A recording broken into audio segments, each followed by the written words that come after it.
Two cops thought they were in control, mocking, shouting, throwing their weight around. But one calm woman was all it took to crack their perfect little world. They had no idea they weren't arresting a suspect, but walking straight into their biggest mistake.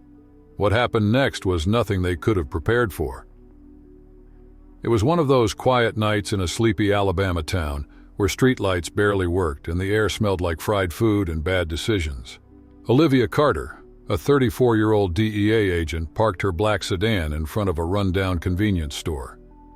She walked out with a bottle of water and a pack of gum, nothing remotely interesting. But small towns don't need a reason to cause trouble.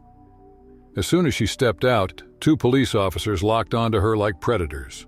Lieutenant Tom Williams, the taller one with a permanent smirk, and Sergeant Rick Barnes, his sidekick who looked like he practiced being obnoxious for sport. "Well, look what we've got here," Williams said, stepping in her way. "What's a pretty thing like you doing out this late? You lost?" "I bought water," Olivia replied calmly, lifting the bag. "Water? That's cute," Barnes sneered, already reaching for her bag. "What's in here? Drugs, a weapon? Or maybe something fun you forgot to mention?" "You don't have the right," Olivia started, but Williams cut her off with a laugh. "Oh, sweetheart, this isn't a debate. Turn around." Olivia held her ground.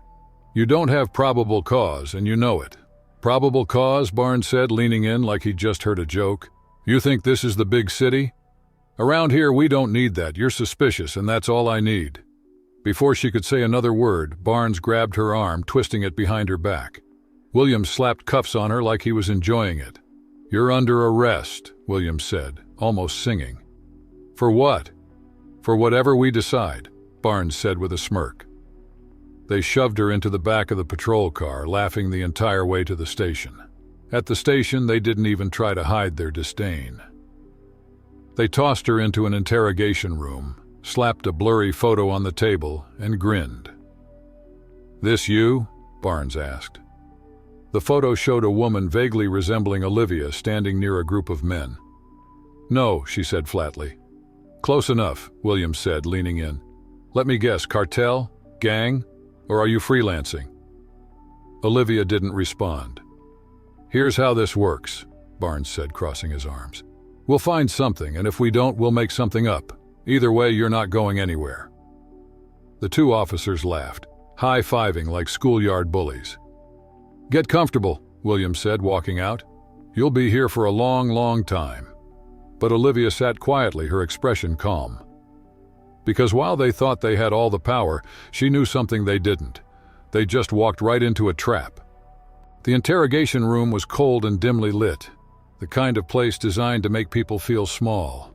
Olivia sat at the metal table, her hands cuffed in front of her, while Williams and Barnes leaned over her like they were contestants on some twisted reality show. Williams slapped a file down on the table, scattering blurry photos of random people. "All right, let's cut the nonsense," Williams said, grinning like he'd just solved a mystery. "This is you, isn't it?" He jabbed a finger at a grainy photo of a dark-skinned woman surrounded by a group of men. Olivia barely glanced at it. "No, it's not." "Sure it is," Barnes chimed in, his voice dripping with mock sympathy.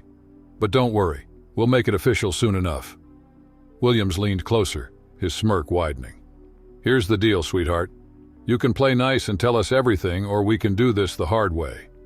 And trust me, you don't want the hard way." Olivia met his gaze without flinching. "You're barking up the wrong tree, and you know it." Barnes snorted, spitting on the floor like he was marking territory. "Oh, I like her, got a real attitude. Too bad it won't help you." He grabbed a chair, flipped it backward, and sat down, his phone in hand. "You know, I think we should film this, for training purposes, of course." Williams laughed, pulling out his own phone. "Yeah, let's show the rookies how it's done. You're about to be a star, sweetheart." They started circling her, throwing out accusations that got more ridiculous by the second. Olivia didn't flinch. Her calm demeanor only seemed to annoy them more. "You think you're untouchable, don't you?" Williams said, slamming his hand on the table. "Well, newsflash, you're not. You're just another name on a file, another face in a lineup." "Is that supposed to scare me?" Olivia asked, her voice steady. "It should," Barnes sneered, "because once we're done, you'll wish you'd cooperated." The door to the interrogation room rattled as someone outside knocked, and for a moment the officers froze. There was muffled talking in the hallway, and Olivia caught a glimpse of movement through the small window in the door. Men in dark suits were walking through the station, their presence causing a noticeable ripple of tension. Williams frowned but waved it off. Probably just some auditors. They love sticking their noses where they don't belong. He turned back to Olivia. But you? You're going nowhere. Barnes chuckled. Yeah, they can wait. We've got more important business in here. But the noise outside didn't stop. Voices grew louder and the sound of heavy footsteps echoed through the station. Williams exchanged a glance with Barnes, his smirk faltering just a bit. Then the door swung open. 3 men in crisp suits stepped in, their expressions unreadable. One of them, clearly the leader, held up a badge. "Lieutenant Williams, Sergeant Barnes," he said, his voice calm but commanding. "Take the cuffs off her. Now." Williams blinked, his confidence slipping. "Excuse me, we're in the middle of an interrogation." "You're in the middle of a federal investigation," the man said, his tone sharp enough to cut glass. "And as of right now, you're done here." Barnes tried to protest. "Wait a second, this is our case. Who do you think you are?" The agent stepped forward, his badge glinting under the fluorescent light. "FBI. And unless you want this conversation to get a whole lot worse, I suggest you do as you're told." Williams hesitated, his jaw tightening. But the suits didn't flinch. Slowly, reluctantly, he reached for the key and unlocked Olivia's cuffs. She rubbed her wrists, but said nothing, her expression calm, almost amused. "Now," the agent continued, "both of you will accompany us to the office for a discussion. Let's go." Williams's face turned red, and Barnes looked like he'd swallowed a lemon. "This isn't over," Williams muttered, glaring at Olivia as he walked past. Olivia didn't respond. She didn't need to. As the door closed behind them, she allowed herself the faintest of smiles, because she knew this was just the beginning. The precinct was unrecognizable. Agents in dark suits moved like a wave, taking over the station with quiet authority. Williams and Barnes stood in the middle of the chaos, looking like they'd just stepped into a nightmare they couldn't wake up from. "What the heck is this?" Barnes hissed, watching as officers were escorted into separate rooms. His bravado was cracking, his voice rising with every word. Before he could demand answers, 2 agents approached him. "Sergeant Barnes, put your hands behind your back." "What?" His face turned red as he stepped back. "You can't be serious. This is my station. You can't do this." But the agents didn't flinch.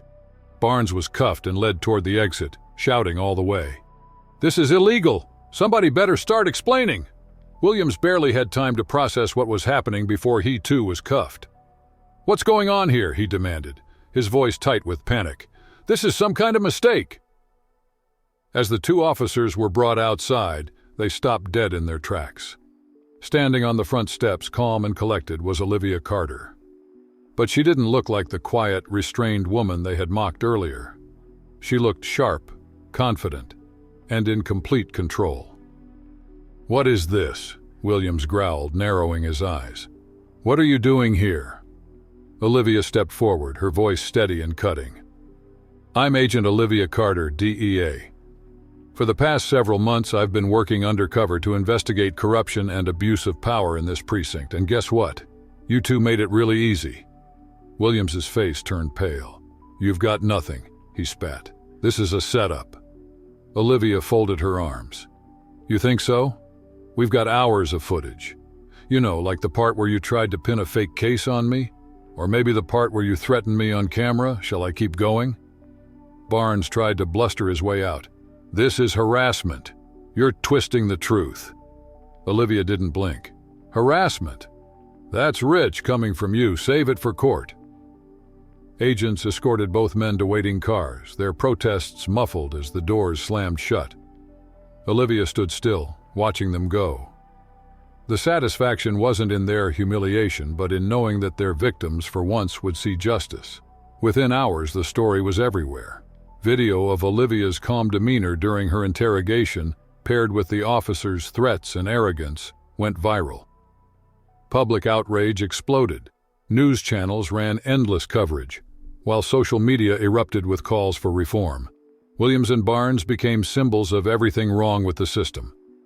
For Olivia, the spotlight wasn't the goal. It was a tool. She used her newfound platform to push for real change, working with advocacy groups and pushing for stronger oversight. Her story wasn't just about taking down two bad cops.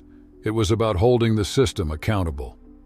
As she stood outside the courthouse weeks later, reporters surrounded her, microphones shoved in her face. Her voice was steady, her resolve unshaken. "This isn't about me," she said. "This is about every person who's been mistreated, ignored, or dismissed. Change starts with accountability. And we're not stopping here." The crowd erupted in applause as Olivia walked away, her purpose clear. There was still work to be done, but she knew this was just the beginning. What would you have done in Olivia's place? Share your thoughts in the comments. Have you or anyone you know faced similar situations? Let us know. Don't forget to like and share this story if it resonated with you.